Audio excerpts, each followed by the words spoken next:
Peter Engdahl, another UTMB. Yes. How are you feeling? Race week. I feel good. Yeah. It's finally race week. It feels like Christmas is coming. Yeah, and you've been here nice. all summer. You've probably just been counting down the days. Yeah, exactly. Just seeing the village of Chamonix just evolving towards this week is pretty fascinating. First, seeing other events like Marathon du Mont Blanc, and then event after event happening in the valley, but then this big, massive week just come in end of August, and the village just is crowded with trail runners, and that's really, really cool, I think. Yeah, one of the things I was wondering about is like, to what extent is it overwhelming being here for the entire summer, especially when you're preparing for UTMB, because you probably feel just like the approaching pressure of this enormous event. Plus, because of UTMB, Chamonix has really become this magnet for trail runners internationally. So I don't know to what extent throughout the summer it feels like trail runners are here all the time. Like, is it hard to escape that sort of nervous pressure energy? No, I think it's been a little bit of the opposite for me. It feels like more this become my home in a way, like my second home.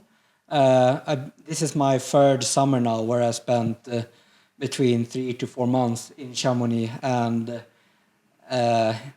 even though I'm just going with one big duffel bag here and just have the essentials of training and some climbing and a little bit other gear, is like it still feels like my second home, and I try to make it that, so make familiar with the trails and find a good rhythm and a good everyday life here in Chamonix. And I guess like the only difference for me personally now coming in this week's for UTMB week is these other obligations around UTMB with big pickup or elite presentation or interviews or this. Otherwise, preparations and training and food and everything has been just the same as for Marathon du Mont Blanc when I was here in the beginning of the season when I was living alone. And now there's the big Adidas Terex team, but I try to keep everything like I have had it for the last couple of months, so I've been here. So so now it just feels like going out on a everyday run almost. It's just a little bit longer this time. Exactly. Yeah, which we'll talk about in a second. But that was one of the other things that I was curious about. Obviously, it's worked out for you coming and staying here for the whole summer. You've been third place at OCC. You won CCC in spectacular fashion last year. So I was curious, like now coming back to UTMB, you come back with much more media attention and much more sort of like people like me sort of prognosticating about how you might perform at the big race at UTMB. Like you said, you have a lot of sponsor obligations, press obligations, elite athlete presentations. Does that stuff come naturally to you, or would you prefer to just lay low this week? Yeah, that definitely like evolved from the first year I did UCC. Then I was really the underdog for that race, and nobody really expected me to perform well, and I didn't expect to be on the podium either. And then it was like I was maybe amongst the top 10 favorites for CCC, but still pretty unexpected to run that fast, I think. And it's definitely been different living in Chamonix this summer. But people notice you a little bit more? Little bit more, yes, for sure. And funny thing, like mostly when I spend time up in the mountains somewhere, which is quite fascinating, but still fun. And it's this week with the more attention and the more obligations and everything, I try. My approach to it is that this is where I wanted to come eventually, and this is where I wanted to be. And try, and all of this comes with it. And I had like a little bit similar experience from my ski career as well, so it's not alien for me in a way. So it's a part of it, and I want to do it properly, but still focus on my performance, of course, and keeping it at a good level. Yeah, cool. Well, I appreciate you coming over to do this conversation. It's fun. So, transitioning from the spectacular season that you had last year, in addition to CCC, you also won at Transvolcania at the end of last season. And then you started your year this year at the Madeira Island Ultra Trail, where it seems like you got sick, ultimately pulled out. Corinne was saying that like sort of the whole team wasn't necessarily feeling good. What happened there? Yeah, it was a miserable team leaving Madeira after that. We were 4 athletes there, me, Hugo Dake, Corinne Malcolm, and Abby Hall. Only Abby Hall finished that race, and it was a tough finish for her. Tough finish, and she was unsure if that was the good call. Otherwise, she pretty much hiked it in. It was so strong of her to do it, but yeah, I don't know what really happened wrong there. Corinne twisted his ankle. Hugo just blew up. I got a migraine attack in the morning and just like wanted it to stop from the first step, pretty much, and just fought my way through to 60K, and then me and my team just it's not worth it. I'm not here to hike it in. I'm here to I was there to do a good performance, and I felt like it was hard then, because it was hard to end the streak in a way of having good experience and good performances. Also a realization that this sport is freaking tough. Isn't it so funny? Like you have a couple good ones in a row in your career, and you just like, you feel like, okay, I've sort of got this figured out. You still take it seriously, but you sort of expect the positive momentum to continue, and then you get a rude awakening, and it's always when you feel like you've got it figured out. Real kick in the crotch. There it was.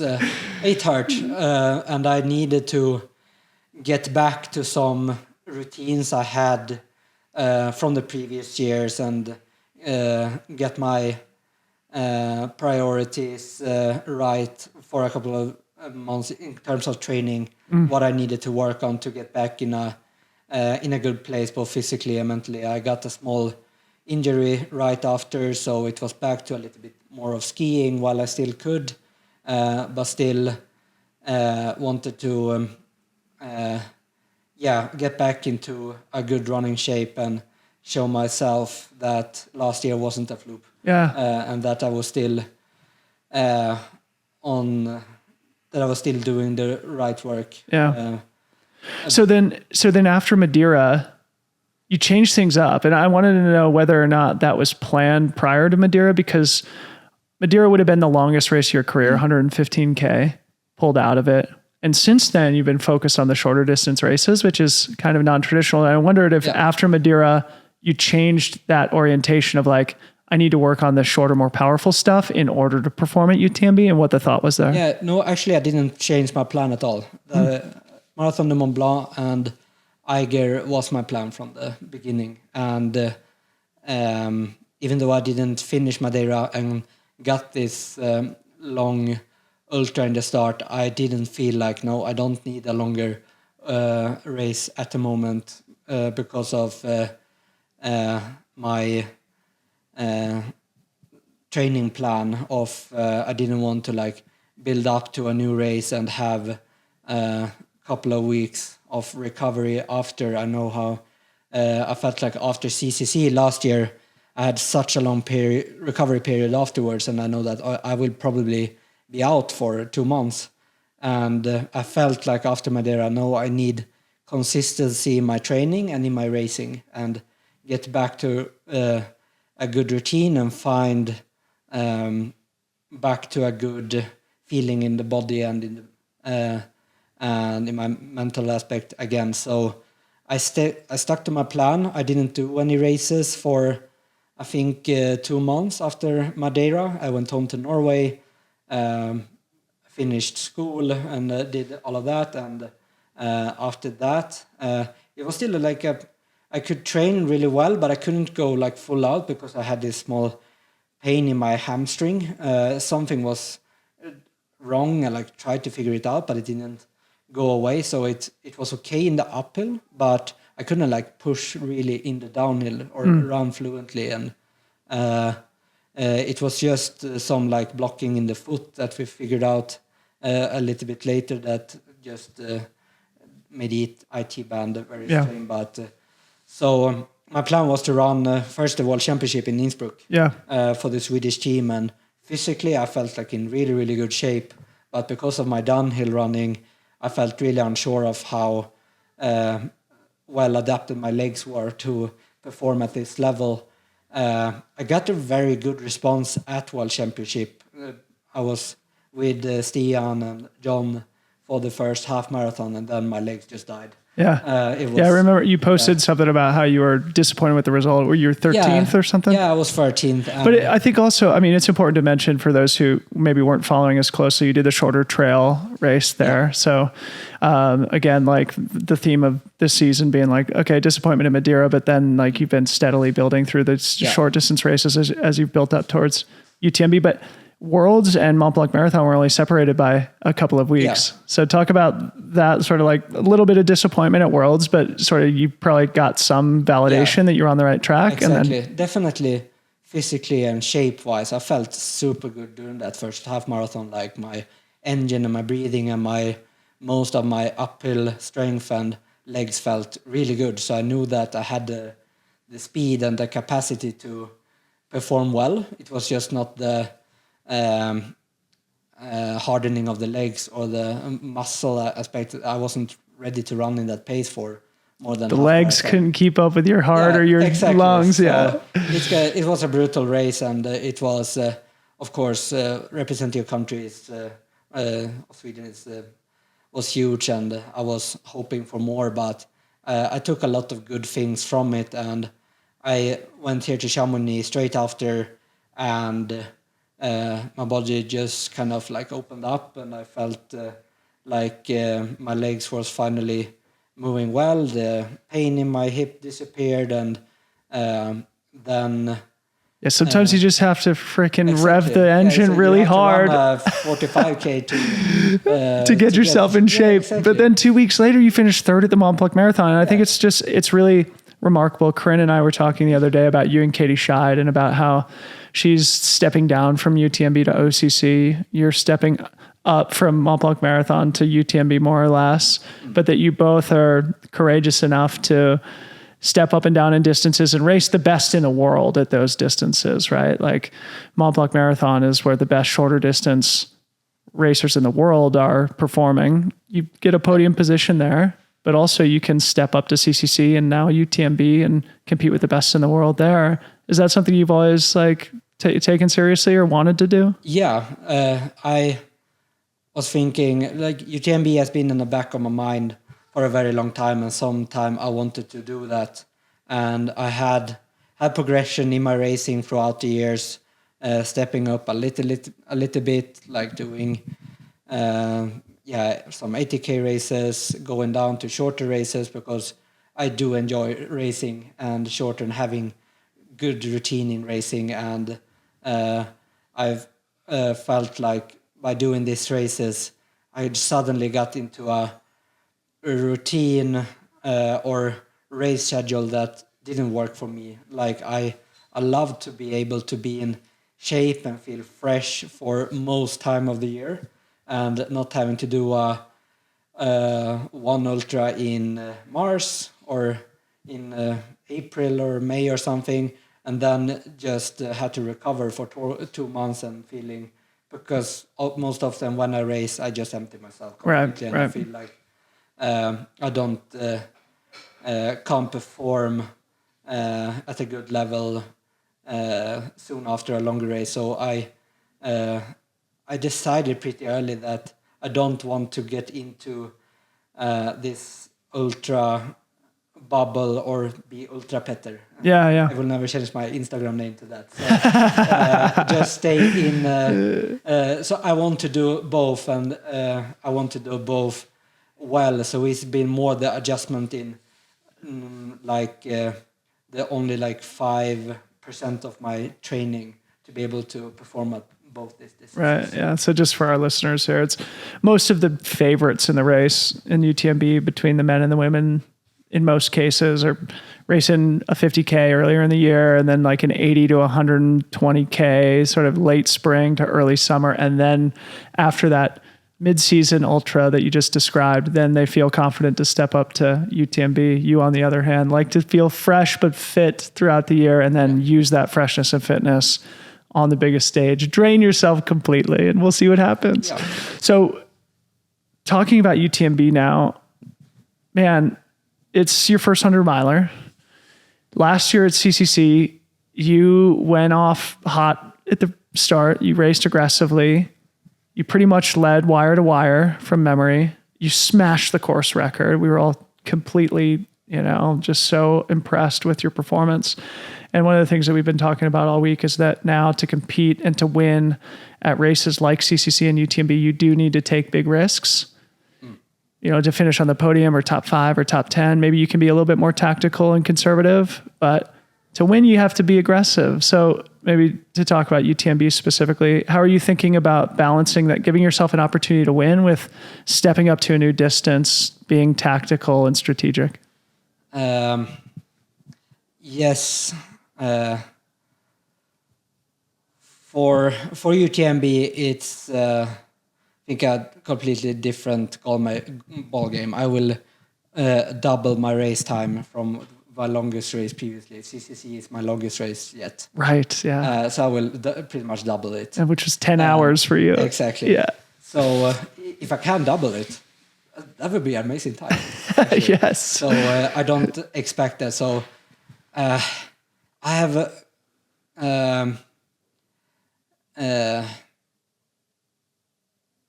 this race I come in with much more respect and humility. I'm humility. very humble, for this distance, and but I'm also very curious how this experience of 100 miles will be, and to race through the night and long day. But I still want to perform at high level and have good fresh legs and not only go for a long hike and just to do the loop. Like I have in my mind that I'm going to go from start in Chamonix and finish in Chamonix. That is my first goal, but I want to run it as fast as possible. So I put in some specific training for just that, to try to visualize how it will be to feel in how it will be to run through a night or train through a night, and both pushing and not pushing, see how it will be. Also, I have increased my volume a bit for this summer. Had some progression in the training from last year, when it was the first summer where I really where I only was running and not doing so much cross training or so on. So it's been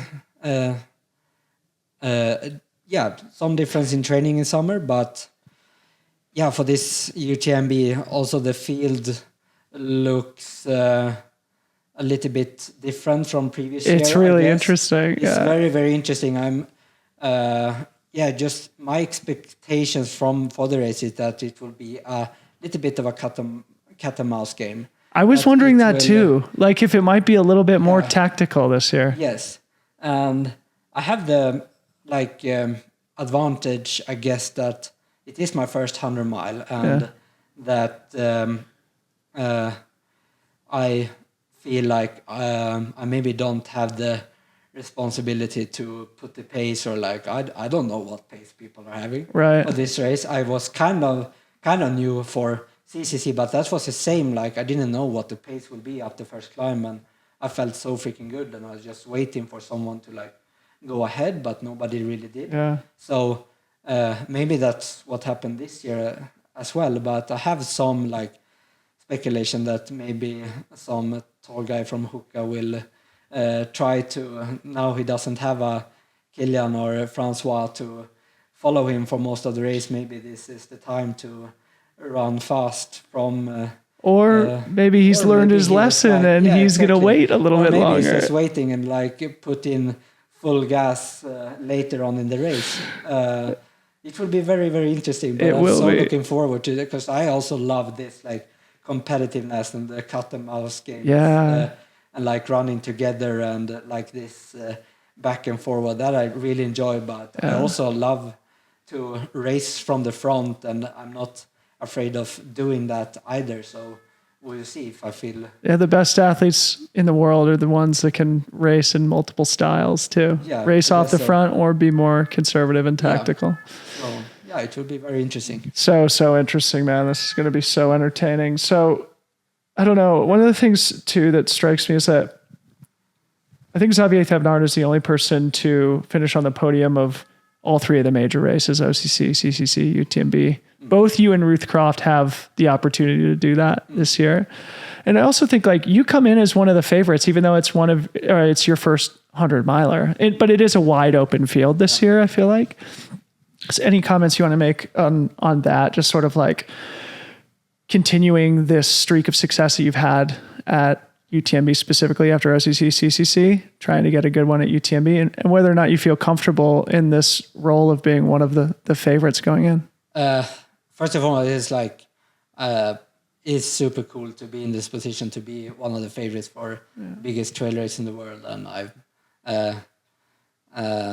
it's very surreal, and the progression from the OCC, CCC to UTMB feels also like it's been going super duper fast, and also, when I figured like maybe this year I would like to do UTMB, I didn't think I would be one of the favorites for this race. Mm-hmm. Definitely. I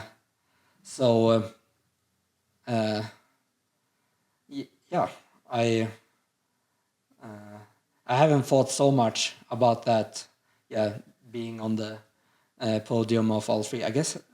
Katie Scheid, I guess, has the opportunity also because she's won. Mimi Kotka has already done it. Also. Oh, has she? Yeah, okay. She's been, and even on TDS. Okay, so I consider Mimi the best ultra trail runner from Sweden of all time. Yep. Like she is just insane and a big inspiration for me, and she has done that like first OCC, CCC, TDS, UTMB. Yep.